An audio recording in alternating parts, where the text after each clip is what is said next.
విశ్వాసిలో గుండె నిండా ప్రేమ లేకపోతే మనసు నిండా జ్ఞానం నింపుకొని ఏంటి లాభం అంటాడు కదా. ప్రేమ లేనివాడు వ్యర్థుడు. ముందు మనం అందరం క్రీస్తు ప్రేమ కలిగి అందరినీ కూడా ప్రేమించుకోగలిగిన రోజునే సత్యము కూడా అందరికి అందుతుంది.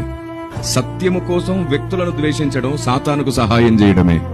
బోధ కోసం వ్యక్తులను అవమానించడం, దూషించడం సాతానుకు లాభం చేయడమే. బైబిల్ ఏమంటుందంటే సత్యం చెప్పాలి అంటే ప్రేమతోనే సత్యం చెప్పమంటుంది. పరిశుద్ధాత్మ దేవుడు దుఃఖపడుతున్నాడు అన్నది బైబిల్లో.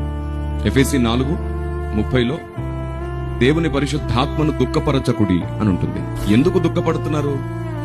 31వ వచనాన్ని మీరు చూస్తే అందులో క్రోధము, కోపము, అల్లరి, దూషణ అనే పదాలున్నాయి. బోధ కోసం ఒకరిని దూషించడం లేదా సత్యం కోసం ఒకరిని అవమానించడం దేవుడు ఎప్పుడు ఇష్టపడడు. గుండె నిండా ప్రేమ కలిగి ఉన్నప్పుడు పడిపోయేవాడిని కూడా లేపాలని అనిపిస్తుంది మనకి.